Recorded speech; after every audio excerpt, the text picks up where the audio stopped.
you get attached to these kids. Where do I go from here?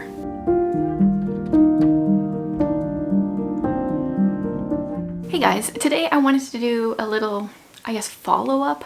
One of the questions I get asked the most these days is, how am I doing post our foster care journey? I mean, is the journey over? I have no idea. But if you've been around for a bit, then you'll know that in January, our little guy, who had been with us for almost 2 years, went home to birth family, and a couple months prior to that, his little sister had also gone home, and she had been with us for 9 months before going back. Yeah, and so over the last few weeks, I have wonderful people in my life that have been asking me how I'm doing, and I thought I would kind of talk about that here and talk about what that has done, and then hopefully, I would say talk about where we're going from here, but I'll just say straight up, we have no idea.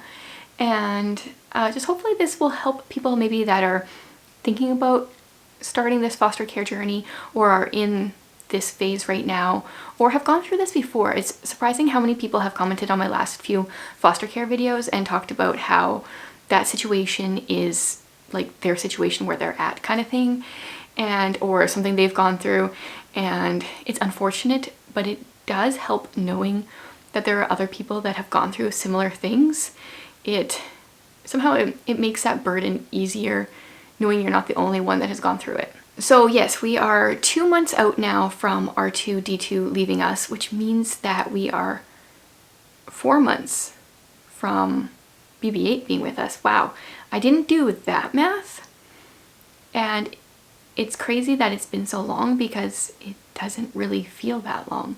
And in some ways it feels like a lifetime ago, but it doesn't feel like she's been gone 4 months. Crazy. How am I doing? I don't know, honestly. It depends on the moment. It's weird because if your child, your biological adopted child, were to leave, not be in your life anymore, that's a very different thing than if a foster child goes. And because you're trying to, the whole goal for our foster care system is reunification with birth family. So you're going into it knowing the goal is for them not to stay in your care.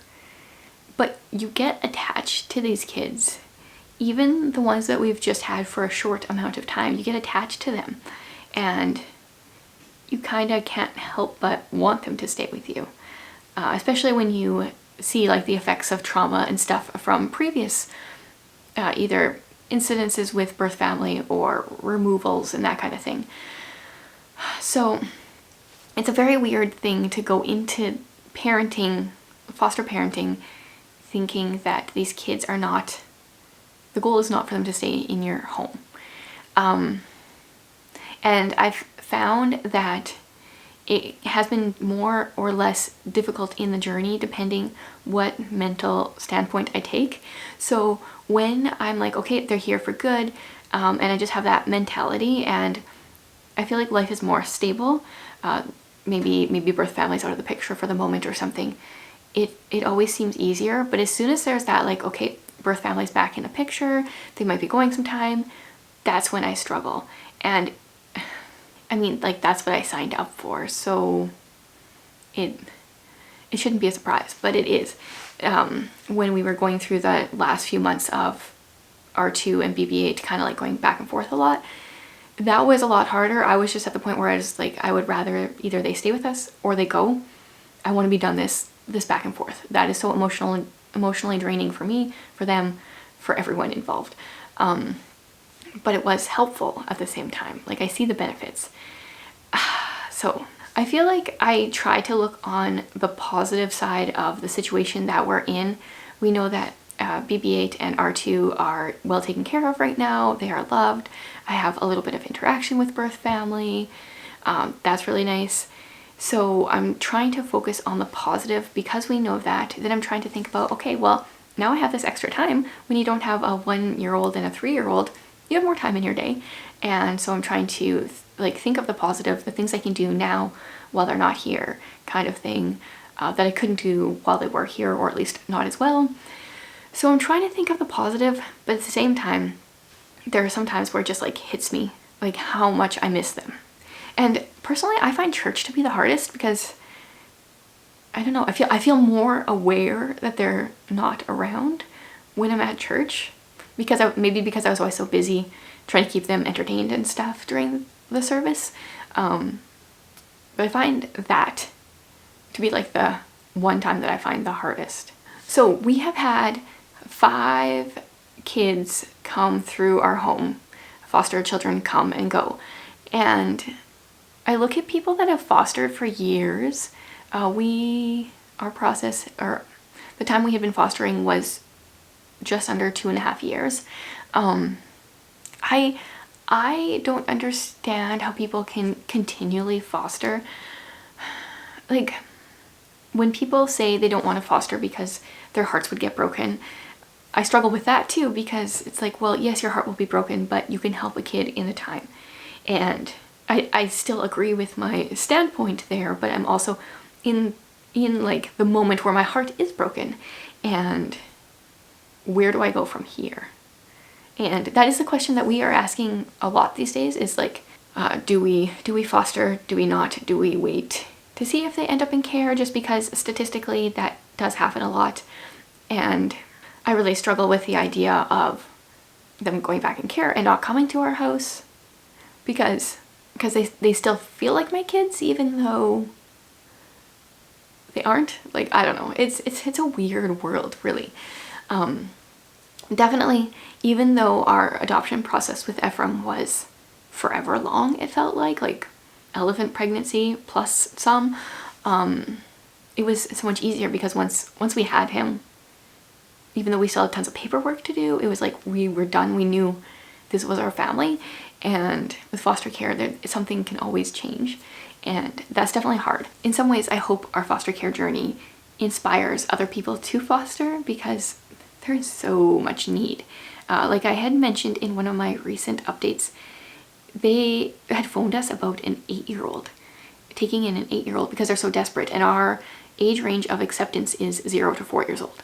So they were going like way beyond that, and so desperate for homes that they're willing to go way beyond what we're approved for. Yeah, so I hope this encourages people, because the world needs more foster parents. At the same time, I'm not sure we're going to do it anymore, so I kind of feel bad for encouraging other people. I know the system is broken, knew it going into it, but that doesn't mean that there aren't kids that can benefit from you taking them in for a while. I know I'm going to be praying for all our foster kids forever, so it's, even though it can seem like such a minor part of their life, you give them a safe place while they need it, while they're in your home, and continue to pray for them. And who knows, the role that you play in their lives, no matter how long, how short, it may end up having a major effect on them. So that's something I try to remind myself of. It can be hard, especially when you're fostering little kids and they probably won't even remember who you are. But it is something I try to remind myself of, and then that in turn reminds me to pray. I am reading a book right now. I think I'm about halfway through. It's called All the Places You Can Go, How Will You Know? Abby from Bear Hill Family recommended it to me, so I'm only halfway through right now. But it's interesting. He's talking kind of like the idea about like knowing God's will for your life kind of thing. And the main thing, actually I wrote down a quote that he talks about is, "It's not the task we do that makes us great in God's eyes, it's the attitude in which we do it." And God's primary will for you is the person you become, not what you do, where you go kind of thing. And it makes me think about our foster care situation. I can't really think of what to call it right now. Kind of in this limbo of deciding what we should do here. And I feel like it's not like saying yes to foster care or saying no to foster care, that there's necessarily one right door. I think that if we say yes to foster care, we'll have to say no to other things, and like then foster care will kind of be our mission kind of idea. But if we say no to foster care, we can do these other things, and it's not like there's a right or wrong. There's a need for sure, but we also have to take into consideration the kids in our home and all these different things. And sometimes it's hard knowing there's no right or wrong specifically, and sometimes it makes it better because you know that you're not gonna like mess up big time or something from this kind of decision. I mean, not that there can't be a right or wrong depending on the situation, but I don't feel like there is in this case. So yeah, I think that's all I want to say about this. I don't know how I'm doing. It depends on the moment. Foster care has definitely affected me and will like continue to affect me. I feel like I've definitely given a piece of my heart to these kids that have come in our home. And I like personally don't know if I could keep fostering a bunch of different kids because I don't know how often I can do that. But I am thankful for the time that we have been doing this, thankful for what it has taught us, thankful for the people that we have had placed in our lives. So yeah. And for those that are thinking about this, I feel like pray about it, and whether or not you get a like yes or no or right or wrong or whatever, I feel like it can be a good thing to pursue, but know it will affect your heart, and that's not a bad thing. So if you guys have questions about foster care, I still do plan on doing kind of a, whoa, there's a big noise out there, a series or a video or something in May for National Foster Care Awareness Month. I don't have a specific idea what I'm going to be doing there yet, but I'm definitely going to do another foster care video or 2 or more during that month. So if you have specific questions, let me know. And I want to thank you guys for your prayers in this journey.